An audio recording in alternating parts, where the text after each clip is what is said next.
சண்முகபரணி சீரியலில் இப்போ ஒரு அருமையான டக்கசமான மாசான எபிசோட் வந்திருக்குன்னே சொல்லலாம். விசியம் சுத்தமாக போக மாட்டேங்குது. பார்க்கலாம் லைக் பண்ணி பார்த்தீங்கன்னா கொஞ்சம் பேச வந்து முட்டிட்டா இருக்கும். நம்ம சண்முகத்துக்கு அவங்க தங்கச்சியை பற்றியே வந்து யோசிச்சுட்டே இருக்காங்க. இந்த பக்கம் எசகியும் வந்து அவங்க அண்ணனையே யோசிச்சுட்டு இருக்காங்க. என்னடி சாப்பிடாம கொள்ளாமல் கூட இருக்க அப்படின்னு சொல்லிட்டு பக்கத்தில் உட்கார வச்சு சாப்பாடை வந்து ஊட்டி விடலான்ட்டு இருக்காங்க நம்ம எசகிக்கு. இது எல்லாத்தையும் சவுந்தர பாண்டியும் நம்ம பாண்டியம்மாவும் பார்க்குறாங்க. என்னல்ல மருமகளை இந்த தாங்குன்னு தாங்குறா, எந்த அத்தைக்காரியாவது இப்படியெல்லாம் பண்ணுவாங்களான்னு சொல்லி கேவலமாக வந்து பேசிகிட்டு இருக்காங்க. பாக்கியத்தை பற்றி தான் உனக்கு நல்லாவே தெரியுமே. நம்ம எப்பல்ல பழி வாங்கிறது. எசக்கி இங்கே இருக்கா, அவளை பார்த்துக்கிட்டே இருந்தா எனக்கு என்ன சொல்கிறதுனே தெரியல. அவளை ஏதாவது வேலை வாங்கணும் தான் ஆசையாக இருக்குது.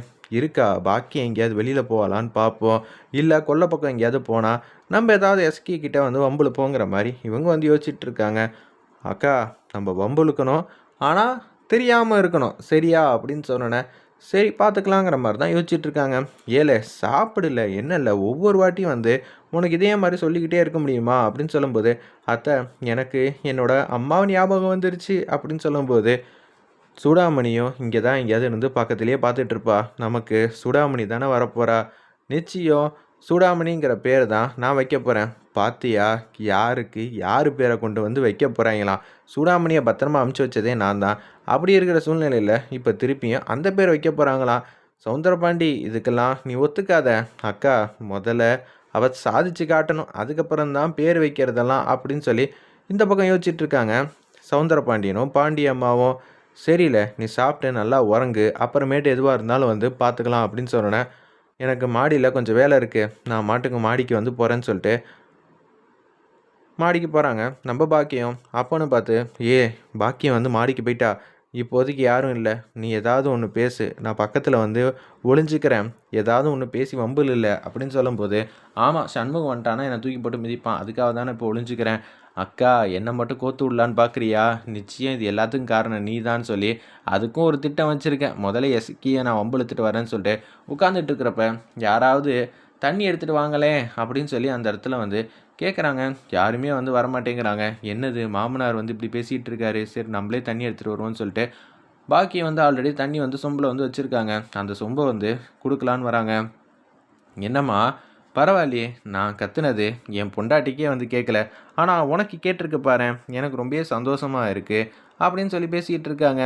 இந்த மாமனாரை நீ மன்னிச்சிருவியா அப்படின்னு சொல்லி கேட்டோன்னே எதுவும் பேச முடியாமல், நான் என்ன உங்களுக்கு என்ன சேவகமாக செய்கிறேன், அப்படியெல்லாம் ஒன்றும் இல்லையே, தண்ணி கேட்டீங்க கொடுக்க வந்தேன், இந்தாங்க பிடிங்க, மாமனாருங்கிற அன்பு பாசம்லாம் கிடையாது, ஏதோ தண்ணி கொடுக்கணும்னு தோணுச்சு அதனால தான் பிடிங்க முதல்ல அப்படின்னு சொல்லும்போது, அப்போனா நீ என்ன மன்னிக்க மாட்டியா அப்படின்னு சொல்லி செமையாக வந்து முறைக்கிறாங்க அந்த இடத்துல. உடனே என்னம்மா நான் எப்போம்மா உன்னை முறைச்சேன், நீங்கள் இப்போ முறைக்கிறீங்க, முத்துப்பாண்டிக்கு மட்டும் தெரிஞ்சிச்சுன்னா என்ன ஆகும் தெரியுமா, உங்களுக்காக போய் உதவும் வந்தேனே அப்படின்னு சொல்லும்போது தான் ஆல்ரெடி பேசிகிட்டு இருக்கும்போதே வந்து கஞ்சடையாக வந்து காட்டுறாங்க. அந்த இடத்துல வந்து எண்ணெயை வந்து ஊற்றி வை, அதுக்கப்புறம் எதுவாக இருந்தாலும் பார்த்துக்கலாம். சரி தம்பி சூப்பர் ஐடியா அப்படின்னு சொல்லும்போது, மருமகளே இப்போதைக்கு நீ ரொம்ப பத்திரமா ஜாக்கிரதையாக இருக்கணும் சரியா அப்படின்னு சொல்லி அந்த பக்கம் பாண்டியம்மா வந்து எண்ணெய் வந்து ஊற்றிட்டு இருக்காங்க. இந்த பக்கம் அப்படியே பார்த்துக்கிட்டே இருக்காங்க நம்ம சவுந்தர பாண்டி. அப்பாடா கரெக்டாக வேலை முடிஞ்சிருச்சு, சரிம்மா நீ உள்ளே போ, எனக்காக தண்ணி எடுத்துகிட்டு வந்ததுக்கு ரொம்ப நன்றி. இப்படியெல்லாம் பேச மாட்டீங்களே, இப்படி பேசினாலே ஏதாவது உள்குத்து இருக்குமோ அப்படின்னு சொல்லும்போது தான் கரெக்டாக அந்த இடத்துல எண்ணெயில் வந்து கால் வச்சிடுறாங்க. அத்தைங்கிற மாதிரி கத்துறப்ப கரெக்டாக பாக்கியம் வந்து பிடிச்சிடுறாங்க. வேறு லெவலில் மாசாக இருந்துச்சுன்னே சொல்லலாம் அந்த சீன்லாம். அப்போன்னு பார்த்து சிவபாலன் வந்து வந்துடுறாங்க. என்னம்மா ஆச்சு, எப்படிம்மா இங்கே எண்ணெய் வந்து ஊற்றிச்சு அப்படின்னு சொல்லி கேட்கும்போது, இல்லை கொஞ்ச நேரத்துக்கு முன்னாடி யோசிச்சு பாருமா, இது எல்லாம் யாரோடையாவது சதி வேலையாக இருக்க போதே.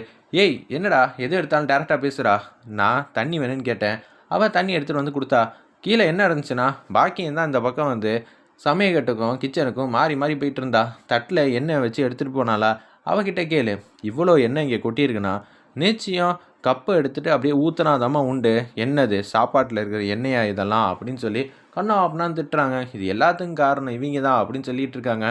ஏய் தெரியலையடா அப்படின்னு சொல்லும்போது, அம்மா நல்லா யோசிச்சு சொல்லு, நீ இங்கேருந்து எதுக்காக எத்தனை வாட்டி இங்கே கடந்து வந்த, 2-3 வாட்டி வந்து இந்த பக்கம் கிராஸ் ஆனேன், அப்படி இருக்கும்போது பாண்டி அம்மா ஏதாவது ஒன்று பண்ணியிருக்கணும் அப்படின்னு சொல்லி சிவபாலன் வந்து கரெக்டாக வந்து கண்டுபிடிச்சோன்னே, அப்படியா நல்ல வேளை பாண்டி அம்மா மேலே தான் சந்தேகம் வருது. சந்தேகம் வரட்டும். அதனால தான் நான் அக்கா கையில் வந்து எண்ணெயை கொடுத்தேன்.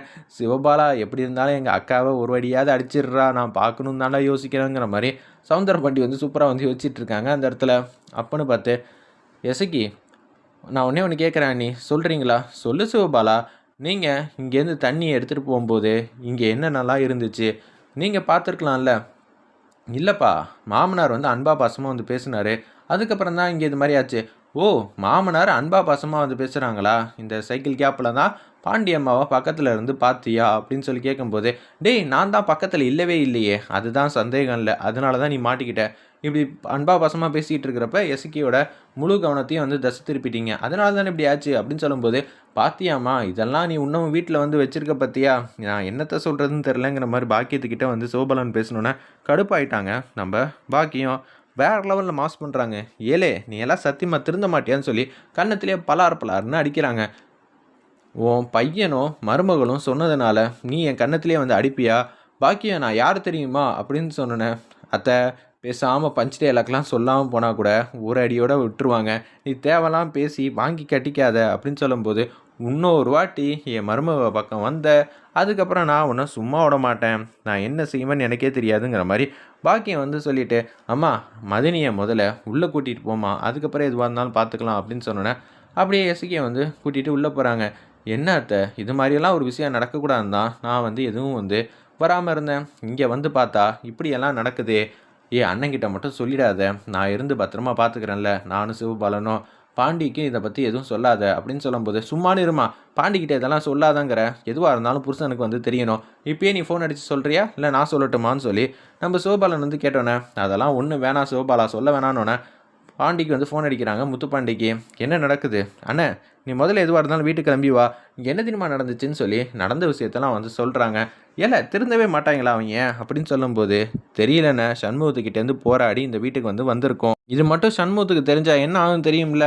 ஆமாம்ல, சரி நான் வரேன், எதுவாக இருந்தாலும் வந்து பேசிக்கலாங்கிற மாதிரி முத்துப்பாண்டி வந்து ஆவேசமாக வந்து வந்துகிட்டு இருக்காங்க வீட்டுக்கு. வெயிட் பண்ணி பார்ப்போம். ஏல சிவபாலா இது எல்லாத்தையும் சொன்னேன், எதையும் மறைக்கக்கூடாது மதினி, இல்லாட்டி பிரச்சனையாயிடும், நம்ம பார்த்துக்கலாம், முத்துப்பாண்டிக்கு எல்லாம் தெரியணுன்னொன்னே இன்னும் கொஞ்சம் நேரத்தில் அண்ணன் வரப்போகிறாங்க, அதுக்கப்புறம் உங்களுக்கு அண்ணன் என்ன செய்யணுங்கிறத கரெக்டாக வந்து செஞ்சு கொடுப்பாங்கங்கிற மாதிரி பேசுகிறாங்க சிவபாலன்.